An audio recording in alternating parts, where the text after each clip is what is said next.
हर business की ना एक अलग स्ट्रैटेजी होती है। ठीक उसी तरह जिस तरह बिजनेसमैन आपस में डिफरेंट हो सकते हैं। मिसाल के तौर पे आप होटल इंडस्ट्री के बिजनेसमैन हैं और मैं कॉटन इंडस्ट्री का हूँ, तो आपकी और मेरी सोच डिफरेंट हो सकती है क्योंकि हमारे कारोबार अलग अलग है ना भाई, सीधी सी बात है। तो आज मैं आपको बताऊंगा मेरी बिजनेस स्ट्रैटेजी क्या है। बिजनेस स्ट्रैटेजी जो है वो सुनने से आप में स्किल्स पैदा होते हैं। अगर आप किसी और चीज़ का कारोबार करते हैं, मैं किसी और चीज़ का करता हूँ, बट जब हम मिलते हैं, बैठते हैं, बातचीत करते हैं, तो बातचीत करने से क्या होता है कि स्किल्स आपस में एक्सचेंज होते हैं। जो आपके स्किल्स हैं, मैं आपसे सवालात पूछूंगा, मुझे सीखने को मिलेगा। जो मैं बताऊंगा उससे आपको सीखने को मिलेगा। तो बेसिकली स्किलफुल आदमी जो है ना वो वही होता है जो सुन रहा होता है। कहते हैं कि एक अच्छा स्पीकर बनने के लिए एक अच्छा लिसनर होना बहुत ज़रूरी है। मतलब आप बोलेंगे कैसे? जब आप किसी को सुनेंगे, उसकी बात सुनेंगे, सीखेंगे उसकी बात से, तभी तो आप बोलना सीखेंगे। बच्चा जब पैदा होता है तो वो बोलना नहीं शुरू कर देता, वो पहले सीखता है। वो देखता है कि मेरे माँ बाप क्या बोल रहे हैं, उनकी जो लैंग्वेज होती है वो फिर आहिस्ता आहिस्ता बच्चे में आ जाती है। अगर बच्चा बहरा हो, आप ये बात गौर से सुनिएगा, जितने भी ऐसे लोग जो सुन नहीं सकते, बोल सकते हैं बट वो सिर्फ सुन नहीं सकते, तो क्या होता है उनके ना सुनने की वजह से वो जिंदगी में बोल भी नहीं पाते। क्यों नहीं बोल पाते? क्योंकि उन्होंने लैंग्वेज सुनी नहीं। मैं आपको मिसाल दे रहा हूँ, हालांकि अब तो बहुत सारी मशीन्स ऐसी हैं जो कान में लगाई जाती हैं और आवाज़ आती है, बट मैं उससे पहले की बात कर रहा हूँ। एक बच्चा जिसने लैंग्वेज ही नहीं सुनी, मतलब उसको पता ही नहीं है कि लैंग्वेज होती क्या है, क्योंकि उसको सुनाई नहीं देता, उसको पता ही नहीं है कि अल्फाज क्या होते हैं, तो वो ऑब्वियसली ऑटोमेटिकली वो गूंगा भी हो जाएगा। अगर वो बहरा है तो गूंगा भी हो जाएगा। इसी तरह एक अच्छा स्पीकर बनने के लिए एक अच्छा लिसनर होना बहुत ज़रूरी है। अगर आप रिस्पेक्ट करेंगे ना लोगों की, मुख्तलिफ लोगों से मिलेंगे, कारोबारी लोगों के साथ बैठेंगे, उनसे बातचीत करेंगे, उनसे पूछेंगे क्वेश्चंस वगैरह, तो आप सीखेंगे और ये आपके स्किल्स हैं। अगर आप अभी जॉब भी कर रहे हैं तो भी कोई बात नहीं, सीखिए ज़रूर। हो सकता है कल को आप कुछ ऐसा करें, अपना कारोबार करें, तो आपकी ये चीज़ें काम आएंगी। आज मैं आपको अपनी बिजनेस स्ट्रैटेजी के बारे में बताऊंगा, क्योंकि हर बंदे की बिजनेस स्ट्रैटेजी जो है डिफरेंट होती है वो। अच्छा, मैं आपको बताता हूँ मेरा बैकग्राउंड। मैं जिस बैकग्राउंड से बिलोंग करता हूँ, सारे मेरी फैमिली बैकग्राउंड में सारे फ़ौज में रहे हैं। फ़ौजी थे, कोई नेवी में था, कोई कहीं था। तो ज़्यादातर लोग जो हैं वो फ़ौज से रिलेटेड हैं, यानी कि गवर्नमेंट ऑफिसर्स वगैरह। वालदा भी मेरी गवर्नमेंट ऑफिसर हैं। लेकिन हमारी फैमिली में किसी ने बिज़नेस नहीं किया आज तक। कारोबार का इतना नॉलेज था नहीं किसी को, और मुझे भी नहीं था, बट शौक़ था मुझे बचपन से, क्योंकि मैंने डिफरेंट काइंड ऑफ जॉब्स की। मैं पहले एक कंपनी में काम करता था, बहुत अच्छे लेवल पे काम कर रहा था, बहुत अच्छी सैलरी थी मेरी। बट क्या है कि सैलरी जितनी भी अच्छी हो होती वो सैलरी ही है, तो मैं सेटिस्फाइड नहीं था वहाँ पर। कहीं ना कहीं जो है ना मेरे माइंड में जो है ना वो सुकून नहीं था, क्योंकि मैं करना चाहता था कुछ कुछ क्रिएटिविटी दिखाना चाहता था। तो वो जॉब में आप दिखा नहीं सकते। आपको जो काम दिया है आप सिर्फ वही कर सकते हैं। जॉब में अगर आप कोई दूसरा काम करेंगे तो आपको निकाल दिया जाता है, क्योंकि आपका जो काम है आप उसके रिस्पॉन्सिबल हैं, उसके जो है ना आंसरेबल हैं आप। तो मुझे अच्छे से याद है, मैं एक जगह पे काम किया करता था, एक मल्टीनेशनल कंपनी है, और वहाँ पर मैं इंटर्नशिप कर रहा था। काम भी नहीं कर रहा था, इंटर्नशिप कर रहा था। बहुत पुरानी बात है, बहुत छोटा था मैं उस वक्त। तो आई वॉज वेरी यंग, और मुझे ऑफिस के जो स्किल्स होते हैं वो भी नहीं पता थे मुझे, कि ऑफिस में कैसे रहा जाता है, कैसे बैठा जाता है, क्या किया जाता है। मतलब मैं इतना मासूम सा था कि मुझे, यानी कि ऐसा लग रहा था कि जैसे मैं किसी एक सर्कस में आ गया हूँ। तो एक दिन क्या हुआ कि मैं वहाँ काम करता था, सब कुछ कर रहा था सब अच्छे से। एक दिन क्या हुआ कि मैं हमारे कैफेटेरिया में गया, और वहाँ पर कैफेटेरिया में एक जो डिस्पेंसर होता है ना, जिसपे पानी रखा होता है, ऊपर कैन रखा होता है गोल सा उल्टा करके, और उस डिस्पेंसर में से पानी आ रहा होता है। तो क्या होता है, अगर वो डिस्पेंसर खाली हो जाए तो वो आपको डिस्पेंसर उठा के नीचे रखना पड़ता है, और नीचे से दूसरा नया डिस्पेंसर उसके ऊपर रखना पड़ता है, डिस्पेंसर के ऊपर, सॉरी, नीचे से नया कैन जो है ऊपर रखना पड़ता है। तो एक दिन मैं क्या करता था, मुझे प्यास बहुत लगती है ना, तो मैं बार बार पानी की बोतल लेके अपने साथ रखता हूँ। ऑफिस में कहीं पे भी मैं रहा था तो मैं पानी की बोतल एक साथ में रखता था, और काफ़ी लोग रखते हैं। तो वो एक ही बार भर के वहाँ से डिस्पेंसर से मैं ले आया करता था। सारे लोग इसी तरह करते हैं, क्योंकि बार बार आप एक एक गिलास पीने अगर एक एक घंटे बाद जाएंगे आप, तो वो अच्छा नहीं लगता, और इतना टाइम भी नहीं होता ऑफिस में। तो मैंने क्या किया, बॉटल भरता था और ले आता था। एक दिन मैं वहाँ गया बॉटल भरने के लिए, तो मैंने देखा कि डिस्पेंसर जो है वो, उसके ऊपर जो कैन है वो कैन पूरा खाली हो गया। अब उसके ऊपर दूसरा कैन रखना पड़ेगा डिस्पेंसर के ऊपर, तब जाके पानी आएगा। अब बेसिकली वहाँ पे जो वहाँ का इंचार्ज था, पीएन जो था वहाँ का, जिसकी ड्यूटी थी, वो वैसे तो हमेशा मौजूद होता है उस वक्त, बट उस दिन वो था नहीं। अब मुझे नहीं पता कि वो कहाँ था, क्या कर रहा था, मुझे इतना आइडिया नहीं है, बट वो वहाँ नहीं था। तो मैंने काफ़ी देर वेट किया उसका, तकरीबन 12 मिनट 15 मिनट, और ये बहुत ज़्यादा टाइम होता है अगर आप जॉब कर रहे हैं ना किसी मल्टीनेशनल कंपनी में। तो आप 2 मिनट से ऊपर के लिए जा नहीं सकते अपनी सीट छोड़ के। क्योंकि आप रिस्पॉन्सिबल होते हैं, आपको निकाल दिया जाता है कि इसके जब जाओ ये सीट पे ही नहीं होता, ये करता क्या है, ये कहाँ होता है, इस तरह की बातें करते हैं लोग, निकाल देते हैं। तो मुझे 15 मिनट हो गए थे और मुझे यही फिक्र थी कि यार एक तो वैसे ही मैं यहाँ पे मतलब नया हूँ और हूँ भी, मुझे इतने स्किल्स नहीं आते, मैं इतना समझदार भी नहीं हूँ, और अभी मैंने स्टार्टअप लिया बिल्कुल, तो मेरे साथ ये क्या हो रहा है, 15 मिनट यहाँ लग जाएंगे तो मेरा तो काम तमाम हो जाएगा। मैंने क्या किया कि वो कैन जो है वो खुद अपने हाथों से उठाया, उठा के नीचे रखा, दूसरा भरा हुआ कैन उस डिस्पेंसर के ऊपर डाल दिया। डालने के बाद मैंने अपनी बॉटल भरी हमेशा की तरह। भरने के बाद मैं वापस आ ही रहा था कि वापस आने से पहले जैसे ही मैंने बॉटल का ढक्कन लगाया, तो जो पियन था हमारा, जो बैठता है, जिसकी यही रिस्पॉन्सिबिलिटी होती है कि आपने डिस्पेंसर वगैरह और किचन वगैरह की, कैफेटेरिया की तमाम चीज़ें देखनी है, वो बंदा वहाँ आ गया जैसे ही मैंने बॉटल का ढक्कन लगाया। तो उसने मुझे बोला कि ये डिस्पेंसर तुमने रखा ऊपर? मैंने कहा हाँ। तो वो मुझसे कहने लगा कि आपने क्यों रखा है ऊपर, आपको किसने बोला था रखने के लिए? मैंने कहा यार कैसी बातें कर रहे हो, आप नहीं थे तो मैंने खुद से रख लिया। और मुझे बड़ा अच्छा फील हो रहा था कि जैसे मैं बहुत यानी महान आदमी हूँ, बहुत अच्छा आदमी हूँ, मैं लोगों के काम आता हूँ, मैं छोटे मोटे काम भी कर देता हूँ। क्योंकि इंटर्नशिप जब आप कर रहे होते हैं ना, तो आप अपने आप को कोशिश करते हैं कि मैं कुछ अच्छा दिखाऊं। अब बेसिकली हुआ ये कि मैंने जो है, 1 मिनट में देख लूँ माइक चल रहा है कि नहीं चल रहा। हाँ चल रहा है भाई, कहीं ऐसा ना रिकॉर्डिंग हो जाए, पूरी बैंड बज जाती है फिर दोबारा अगर डालनी पड़े वीडियो। मैंने उसको कहा यार मैंने डाल दिया केन, क्या हो गया भाई, कोई इतना बड़ा मसला थोड़ी है, तू भी मेरा भाई है यार, क्या हो गया, तू भी डालता है, आज हमने डाल दिया। अच्छा, अब वो जो है ना गुस्सा हो गया, कहने लगा तुमने क्यों डाला, तुम्हें किसने कहा था, बदतमीजी करने लगा आगे से। अब जब बदतमीजी करने लगा मेरा तो दिमाग शंट हो गया। मैंने कहा यार, मैंने दिल में सोचा, मैंने कहा मैं एक यहाँ पे एज एन एम्प्लॉय काम कर रहा हूँ, भले इंटर्नशिप पे हूँ, तो मेरी रेपुटेशन जो है वो एम्प्लॉय के बराबर है। ये 2 टके का चपड़ासी यार मुझे बोल रहा है कि तुमने ऐसे कैसे डाल दिया, वो क्यों कर दिया, ये क्यों कर दिया, ये किस तरीके से बात कर रहा है ये। खैर मैंने उसको बोला यार तमीज़ से बात करो, ठीक है, आप जो है ना लिमिट में रह के बात करो। केन मैंने डाला है, पानी जो है मैंने डाला है, जिसको बताना है जाके बताओ, फालतू बातें नहीं करना। मैंने ये बोला और वो जाके किसी डायरेक्टर के पास कमरे में चला गया। वहाँ जाके उसने बोला कि ये जो लड़का है बदतमीजी कर रहा है मेरे से, उसने डायरेक्टर को ये बोला जाके। तो मैं अपने चला गया था, काम कर रहा था अपने डिपार्टमेंट में। तो वहाँ पर मुझे किसी ने बोला कि तुम्हें डायरेक्टर साहब बुला रहे हैं। जब उसने मुझे ये बोला ना, मैं समझ गया था कि ये क्या हरकत हुई है। मैं जब उनके पास गया तो उन्होंने मुझसे कहा कि यार ये जो कैफेटेरिया में जो ये डिस्पेंसर रखा हुआ है, ये तुमने रखा है इसके ऊपर कैन भरा हुआ? मैंने कहा जी सर मैंने रखा है। तो वो मुझसे कहने लगे क्यों रखा आपने? मैंने कहा सर क्यों रखा की क्या बात है, मैंने रख दिया उठा के। मतलब मैंने कैन, मुझे प्यास लग रही थी, वो बंदा वहाँ नहीं था, 15 मिनट हो गए थे, तो मैंने रख दिया। तो उन्होंने मुझे कहा कि वही तो मैं आपसे पूछ रहा हूँ, आपने क्यों रखा भाई? तो मैं खामोश हो गया। अब ज़ाहिर है इसके इस फजूल जवाब, इस सवाल का मैं क्या जवाब देता। मैं खामोश हो गया। कहने लगे तुम्हारी ये ड्यूटी नहीं है, मुझे कहने लगे तुम्हारी ड्यूटी ये है ही नहीं। मैंने कहा जी सर मैं जानता हूँ मेरी ड्यूटी नहीं है। तो कहने लगे तुम्हारी ड्यूटी क्या है? मैंने कहा सर मैं अपना काम करता हूँ अपने डिपार्टमेंट में। कहने लगे हाँ वो तुम्हारी ड्यूटी है, तुम्हारे से उसके लिए सवाल पूछा जाएगा, कल को कोई भी बात होती है, कुछ भी होता है, you are responsible for that job. अभी जो तुम करके आ रहे हो ये तुम्हारी रिस्पॉन्सिबिलिटी नहीं है, आपने क्यों रख दिया केन उसके ऊपर? तो मैंने उनको एक्सप्लेन करने की कोशिश की। मैंने कहा सर मुझे तो समझ में नहीं आ रही कि पता नहीं क्या हो गया है आप सब लोगों को, इस ऑफिस को, कि इतनी बड़ी बात क्या हो गई। उन्होंने कहा मैं तुम्हें बताता हूँ इतनी बड़ी बात क्या हो गई। पहले तो मैं आप सब लोगों को, जितने लोग देख रहे हैं ना, सुन रहे हैं मुझे इस वक्त, उनको मैं ये बता दूं कि वो डायरेक्टर बिल्कुल सही कह रहा था और बेवकूफ़ मैं था। बेवकूफ़ ना कहें बल्कि समझ लें कि बच्चा था उस वक्त, छोटा था, प्रोफेशनल नहीं था। गलती मेरी ही थी। अब मैं आपको बताता हूँ कैसे। उस डायरेक्टर ने मुझे समझाया, उसने कहा देखो यू आर टू यंग, अभी तुम बहुत कुछ सीखोगे, तो आज ये पहला सबक सीख लो। वो बंदा जो था ना, वो किसी काम से गया हुआ था। अमूमन हमारे पास 2 कैफेटेरिया में पियंस होते हैं, जिनमें से एक कुक है, दूसरा चीज़ें संभालता है।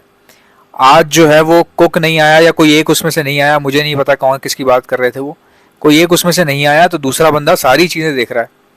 तो नीचे जो है वो पानी वाला ही आया हुआ था गाड़ी लेकर, कैंस लेकर, ये रिसीव करने गया था। क्योंकि इन दोनों की रिस्पॉन्सिबिलिटी होती है साइन करके, बिलिंग करके, ये लोग ऊपर लाके कंपनी में बिलिंग देते हैं। ये नीचे गया हुआ था। अब अनफॉर्चुनेटली जो भी हुआ, छुट्टी की एक ने, दूसरे को डबल काम करना पड़ा, वो नीचे चला गया। तुम्हें वहाँ पे टाइम लग गया ज़्यादा, जब तुम अपना पानी पीने के लिए गए तुम्हें टाइम लग गया, तुमने भर लिया कैन, ठीक है, वो कैन तुमने ऊपर डाल दिया। अब वो बंदा जब आया ऊपर, उसने देखा इसने कैन जो है वो डाला है, वो रखा है ऊपर, तो वो इनसिक्योर हो गया, क्योंकि ये उसकी जॉब है। अगर कोई और तुम्हें देख लेता, और मुझे कह रहे थे ऐसा ना, अगर तुम्हें कोई और देख लेता तुमसे पूछता कि भाई तुम ये काम क्यों कर रहे हो एहसन, आप ये केन वाला काम क्यों कर रहे हो, उठा के डाल रहे हो, तो आप ये बोलते कि सर कोई बंदा ही नहीं है। जब आप ये बोलते ना कि कोई बंदा ही नहीं है, तो उस बेचारे पे बात आ जाती, फिर उसको निकाल दिया जाता है यहाँ से। यानी वो मुझे बता रहे, कह रहे बिल्कुल स्ट्रेट ऑफ उसको निकाल दिया जाता। तो हर बंदे की ड्यूटी होती है, हर बंदे का एक कैलिबर होता है। तो वो इनसिक्योर हो गया, उसको गुस्सा आ गया कि यार मेरा काम ये कर रहा है, तो लोग तो कंपनी में यही पूछेंगे ना कि भाई तेरा काम ये कर रहा है तो तू क्या कर रहा है, मतलब तू कहाँ होता है, लोगों को प्यास लग रही है तू ऑफिस में ही नहीं है। अब किसी को ये नहीं पता, बैकग्राउंड पता ही नहीं है किसी को। जो उस डायरेक्टर को पता है कि भाई दो बंदे होते हैं कैफेटेरिया में, आज एक नहीं आया, दूसरा बेचारा स्ट्रगल कर रहा है, सर्वाइव कर रहा है, और ये बात मुझे भी नहीं पता थी। और वो जो है वो अपना थका हारा गर्मी से केन वेन आगे पीछे कर कर आके जब वो ऊपर आया, वो मेरे पे उसने गुस्सा निकाल दिया डर के मारे। हर बंदे की नौकरी है, हर बंदे के घर में बच्चे हैं, बीवी हैं, सब ने खाना खाना होता है, सबका अपना अपना क्राइटेरिया होता है। उस बेचारे ने गुस्सा करना शुरू कर दिया, लेकिन उसका भी तरीका सही नहीं था। अगर वो तरीके से मुझे बात करता, समझाता, मुझे समझ में आती। बट फिर जब मुझे डायरेक्टर ने बताया कि भाई जब भी किसी की ड्यूटी पर बात आएगी ना, तो वो बंदा एग्रेसिव हो जाएगा। अब मुझे उसने मिसाल दी कि हसन मेरी बात सुनो, अभी तुम यहाँ खड़े हो ना, अगर तुम जाते हो अपनी सीट पे और वहां देखते हो कोई और लड़का बैठ के तुम्हारे कंप्यूटर पे काम ईमेल कर रहा है, और तुम उससे पूछते हो कि तुम यहाँ क्या कर रहे हो, वो लड़का तुम्हें बोलेगा यार आप नहीं थे तो मैंने एक ईमेल करनी थी तो इसलिए मैं कर रहा हूँ। तो तुम्हारा क्या रिएक्शन होगा, मुझे खाली इतना बता दो। मैंने कहा सर मैं तो जाहिर है उसको यही कहूंगा ना, ये मेरी रिस्पॉन्सिबिलिटी है, मेरी जॉब है, आप कैसे यार इसको आके आप काम कर रहे हो, कंपनी में ये वाला काम मेरा है, आप कैसे कर रहे हो। तो उन्होंने कहा कि ये बिल्कुल इसी तरह से है। तो ये चीज़ें होती हैं जो उस टाइम मुझ में नहीं थी, और मैं बिजनेस चाहता था। तो मैं बहरहाल उस वहाँ पे इंटर्नशिप की, उसके बाद फिर मैंने एक कंपनी में जो है वहाँ चला गया, वहाँ पे मैंने जॉब की। तकरीबन 4-5 मल्टीनेशनल कंपनीज में उस वक्त काम किया जब मैंने मैट्रिक किया था नया नया। मतलब मेरे साथ के लड़के, फर्स्ट ईयर के लड़के कॉलेज में पढ़ रहे हैं, या फिर घर पे सो रहे हैं। ठीक है, घर पे क्यों सो रहे हैं, क्योंकि गवर्नमेंट कॉलेज में रोज सुबह जाना नहीं होता, शाम में लोग कोचिंग जाके पढ़ के आ जाते हैं। कई लोग घर में पढ़ते हैं, कई कोचिंग पढ़ते हैं। तो हमारे घर वाले सख्त थे, उन्होंने कहा तुमने गवर्नमेंट कॉलेज में एडमिशन ले लिया है, क्योंकि मैं government PCHS government science college में था, Karachi PCHS government science college, वहाँ से मैंने अपना इंटरमीडिएट कंप्लीट किया। बेसिकली है तो वो गवर्नमेंट कॉलेज, बट बहुत हाई कैलिबर का है, वहाँ पे रोज़ क्लासेस होती हैं। लेकिन गवर्नमेंट कॉलेज में ये नहीं होता कि आप अगर क्लास नहीं ले रहे तो आपको मार के नहीं ला सकते, वो घर से उठा के नहीं ला सकते, कोई नोटिफिकेशन नहीं भेज सकते। तो ये एक बेनिफिट था कि अगर मैं नहीं भी जाता था तो मुझे पता था मसला नहीं होगा, क्योंकि मैं शाम में कोचिंग पढ़ रहा था, कोचिंग जाता था मैं। तो सुबह जो मेरा सोना था ना, वो मेरे घर वालों को ठीक नहीं लगता था। वो कहते थे यार गलत है ये, अगर कॉलेज नहीं जा रहे तो एटलीस्ट कोई ऐसा कोई जॉब कर लो, कोई इंटर्नशिप कर लो, क्योंकि शाम में तो फारिग हो जाओगे तुम। कोचिंग की क्लास भी 9 बजे शुरू होती है, 9 से 11 चलती है। तो सुबह इस तरह सोना और टाइम ज़ाया करना अच्छी बात नहीं है। तो खैर इसलिए मैं जॉब वगैरह कर रहा था, और बिल्कुल सही थे मेरे पेरेंट्स। जब बच्चे पढ़ रहे होते हैं, मैं उस वक्त जॉब कर रहा था मैट्रिक के बाद, और ऐसी वैसी नहीं, ठीक मल्टीनेशनल कंपनीज में। आज मैं जो कुछ भी हूँ ना, मैंने वहीं से सीखा सारा कुछ, सारी मैंने नालायकियाँ वहाँ पे की हैं, और बहुत अच्छा एक्सपीरियंस लेके मैं वहाँ से निकला हूँ अल्हम्दुलिल्लाह। अच्छा, वहाँ पे मैं करता रहा काम वगैरह, सैलरीज जो है आपको पता है कम होती हैं। तो वहाँ मैं करता रहा, फिर एक अच्छी मल्टीनेशनल कंपनी में मेरी जॉब लग गई थी, बहुत अच्छी जॉब थी, वहाँ मैं बहुत अच्छे से सेटल था। लेकिन मुझे ऐसा लगा कि मैं बेसिकली सेटिस्फाइड नहीं था मैं। अब जॉब में ना मेरा दिमाग ख़राब होता था, क्योंकि मुझे ऐसा लगता था कि कुछ ऐसा करो कि दूसरे लोगों को जॉब आप दे सको, जो लोग सड़कों पे घूम रहे हैं, इधर उधर आगे पीछे धक्के खा रहे हैं, उन लोगों को आप जॉब दे सको। क्योंकि मैंने ऐसा देखा, जो बंदे अच्छी अकल वाले थे, अच्छी सोच रखने वाले, बहुत काबिल लोग थे, वो अपना कोई काम शुरू कर सकते थे जिससे लोगों को नौकरियां मिलती, उन्होंने भी जाके नौकरियां करना शुरू कर दी। ऐसे लोग जो दूसरों के लिए नौकरियां पैदा कर सकते थे, कोई कारोबार कर सकते थे, उन्होंने भी जाके नौकरियां करना शुरू कर दी। तो हर बंदा नौकरी पे नौकरी करता चला गया, और नौकरियां हो गई शॉर्ट, नौकरियों की हो गई कमी, क्योंकि कारोबार अपने खोलने वाले लोग खत्म हो गए, नौकरी करने वाले लोग ज्यादा हो गए। तो इस सब में ना मेरा सोचना ये था कि मैं कोई भले एक रेड़ा लगा लूं, लेकिन एक बंदा साथ रखूं जिसको मुझे खुशी हो कि यार मैंने भी किसी को जॉब दी हुई है। तो मेरी ये सोच थी। अब उस सब चीज़ों में, दफ्तरों में, घर में फिर चीज़ों को सर्वाइव करना बड़ा मुश्किल होता है। घर वाले आपको बेवकूफ़ समझते हैं जब आप बोले ना मैंने बिजनेस करना है। आज के दौर में लोग हंसते हैं, मतलब एक ऐसा आदमी जिसके पास पैसे भी नहीं है, जॉब नहीं करना चाह रहा और घर पे आके बोल रहा है मैं बिजनेस करना चाहता हूँ, तो घर वाले क्या समझेंगे, पागल ही समझेंगे ना। बोलेंगे भाई तू पहले जॉब तो कर ले, है क्या तेरे पास, बिजनेस करेगा कैसे, ये सारी चीज़ें। अच्छा, मेरे फादर को इस चीज़ का पता था कि ये बिजनेस में इंटरेस्टेड है काफ़ी। तो मेरे अब्बू ने ऐसे, मुझे बहुत पुरानी बात है ये, उन्होंने देखा कि बच्चे का मन नहीं लगता ऑफिस में, मन से मुराद ये कि सेटिस्फाई फील नहीं करता, तो मैं इसको हेल्प आउट करता हूँ। उन्होंने कहा मुझसे कि एक काम करते हैं, हम एक रेस्टोरेंट खोल लेते हैं। ठीक है, रेस्टोरेंट खोलते हैं, ट्राई करते हैं उसको। और उस टाइम पे रेस्टोरेंट इंडस्ट्री जो है ना बहुत ऊपर जा रही थी, बहुत पुरानी बात है ये, बिल्कुल यानी कि शुरू हो चुकी थी। तो मैंने अपने, अच्छा मैं हूँ बड़ा एहसास वाला, मैंने देखा यार मेरा बाप फौजी आदमी है, इतनी मुश्किल से ड्यूटियाँ कर करके बेचारे ने पूरी ज़िंदगी लगा के नौकरी करके थोड़ा बहुत उनको प्रोविडेंट फंड उस वक्त उस टाइम पे मिला, ये पुरानी बात है। तो मैंने कहा इतना सा फंड मिला है, अब ये कहीं ऐसा ना हो मैं रेस्टोरेंट खोलूँ। रेस्टोरेंट खुलते भी ऐसे हैं, बंद भी ऐसे होते हैं। ठीक है, जिस चीज़ का पता ना हो उसके बारे में पहले पता करना चाहिए। मैंने अपने फादर को बोला, मैंने कहा आप एक काम करें। अच्छा एक दिन तो वो सीरियस हो गए, कहने लगे मैं तो खोलने जा रहा हूँ। तो मैंने उनको बोला भाई आप एक काम करें, आप मुझे 1 महीने का मौका दें, मैं आपको बताता हूँ। ठीक है, क्योंकि मैं बहुत सब्र वाला बंदा हूँ, बहुत स्टडी करने वाला बंदा हूँ। स्टडी से मुराद ये कि रिसर्च करने वाला बंदा हूँ, कोई भी काम करता हूँ उससे पहले सोच लेता हूँ। मैंने एक दिन सोचा बैठ के कि मिसाल ले लो कि हम लोग कहीं पे रेस्टोरेंट लगा रहे हैं, 10 रेस्टोरेंट के बीच में किसी फूड स्ट्रीट में अगर मैं रेस्टोरेंट खोलता हूँ, तो इतने सारे लोग जो उस 10 रेस्टोरेंट की फूड स्ट्रीट पे घूमते हैं, उस 10 रेस्टोरेंट को जानते हैं, पहचानते हैं, वहाँ पे चीज़ें खाते हैं, वो सब के सब अपने रेस्टोरेंट छोड़ के मेरी तरफ कैसे आ जाएंगे? मतलब मैं जो रेस्टोरेंट खोल रहा हूँ सब उसमें किधर घुस जाएंगे आके? ऐसा तो नहीं हो सकता, सवाल ही पैदा नहीं होता। तो फिर मैंने क्या किया कि मैंने पता किया लोगों से जिनके रेस्टोरेंट्स हैं। उन्होंने कहा कि भाई रेस्टोरेंट खोलते हुए नहीं चलता, खोलते के साथ ही नहीं चलता, बहुत कम ऐसे लोग हैं जिनका रेस्टोरेंट खुला और चलने लग गया। कह रहा उसमें फिर एक केस ये होता है कि या तो आपके पास कोई ऐसी डिश है या कोई ऐसा बावर्ची है जिसपे आपका गट फील है कि ऐसा कोई दूसरा नहीं करता होगा, या आपकी डिश बहुत सक्सेसफुल है, या बहुत ज़बरदस्त बावर्ची आपके पास है, कुक आपके पास ऐसा है कि दूसरे के पास नहीं है, आपकी डिश में बहुत टेस्ट है, बिरयानी में बहुत टेस्ट है, तो फिर तो चल जाती है। एक बंदा खाता है, 2-3 लोग खाते हैं, 10-20 लोग जब खा के बात करते हैं ना कि इसकी अच्छी बिरयानी है, तो वो चीज़ें ऑटोमेटिकली मल्टीप्लाई होती हैं, लोग मल्टीप्लाई होना शुरू हो जाते हैं। लेकिन ये तब की बात है जब आपके पास वाकई कोई ऐसा कुक हो या कोई ऐसी स्ट्रैटेजी हो जो कि मेरे पास नहीं थी। तो उसने कहा भाई रेस्टोरेंट को चलाने के लिए ना कम से कम 2 साल का बैकअप चाहिए होता है। मैंने कहा ये क्या होता है 2 साल का बैकअप? उसने कहा 2 साल के बैकअप से मुराद ये है कि जब आप रेस्टोरेंट रोज खोल रहे हो बट कस्टमर इतने नहीं आ रहे, आप रेस्टोरेंट रोज खोल रहे हो बट कस्टमर नहीं आ रहे, लेकिन आपका रोज खोलना ज़रूरी है, क्योंकि हर बंदे को ये बात पता लग जानी चाहिए कि भाई इसका रेस्टोरेंट है, इसका रेस्टोरेंट यहाँ पर है, या यहाँ पर एक रेस्टोरेंट है जहाँ पर ये चीज़ मिलती है।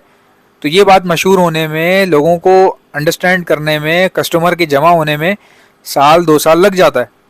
और उस 1-2 साल तक जेब से रेस्टोरेंट का किराया भरना, और रेस्टोरेंट में जो लोग रखे हैं आपने आगे पीछे, चूल्हेबाजी करने वाले, चूल्हे में पकाने वाले लोग, उनका खर्चा बर्दाश्त करना, उसका किराया बर्दाश्त करना, और फिर उम्मीद रखना कि ये चलने वाला है भी कि नहीं, बहुत मुश्किल काम है ये इसमें करोड़ों रुपया चाहिए होता है।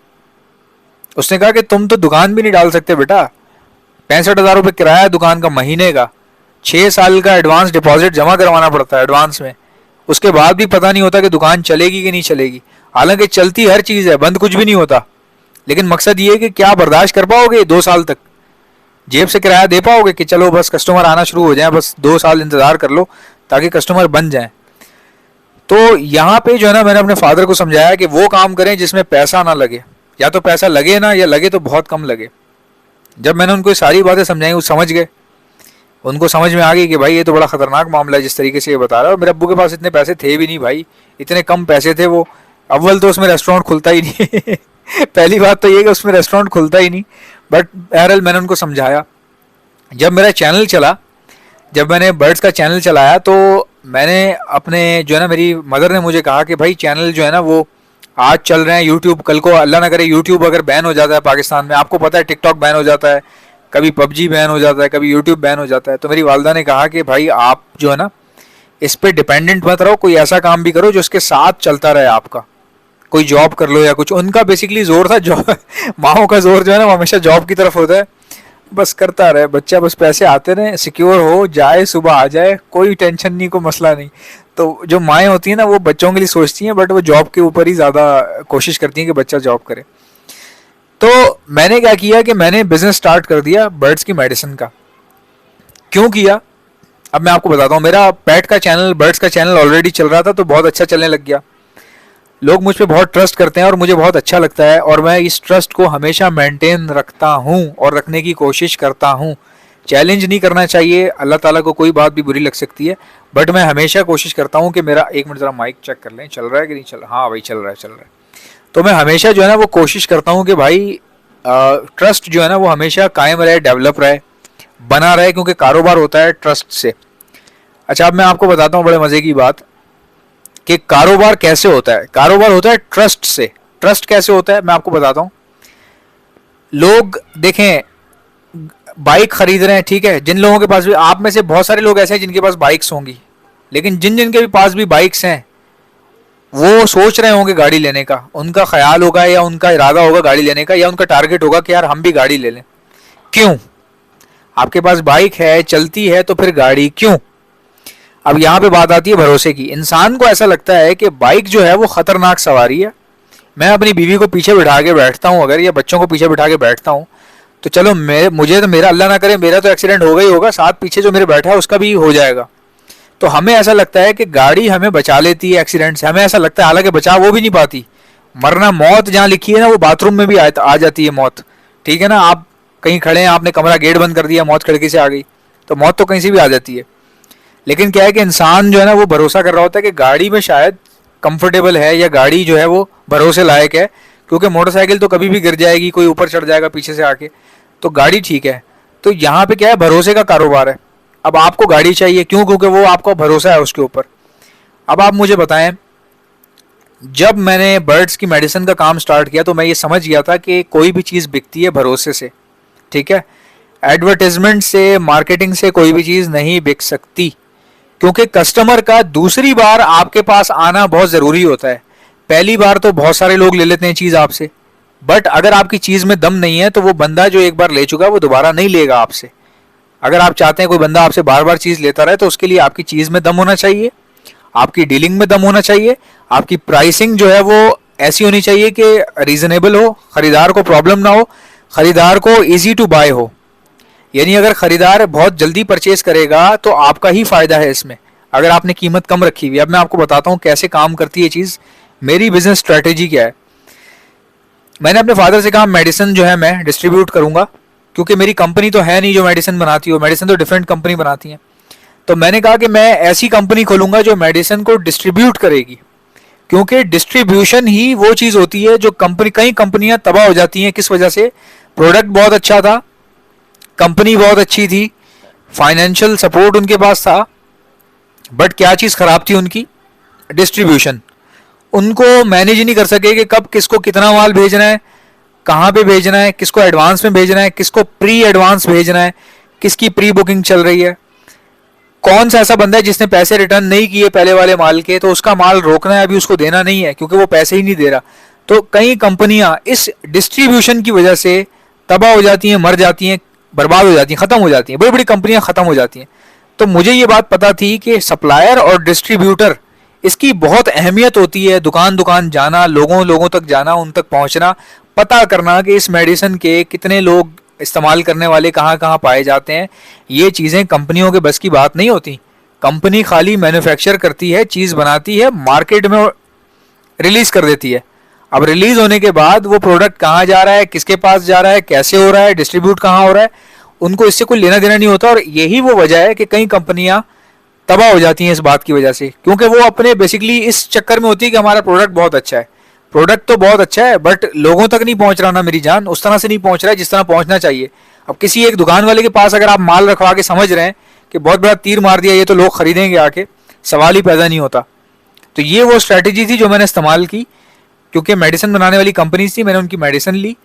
मेरा चैनल था पेट्स का, लोग मुझ पर भरोसा कर रहे थे, लोग मुझे देख रहे थे, मैंने वो मेडिसिन मार्केट किया अपने चैनल पे, लोगों को बताया कि मेरे पास ऐसी ऐसी मेडिसिन है।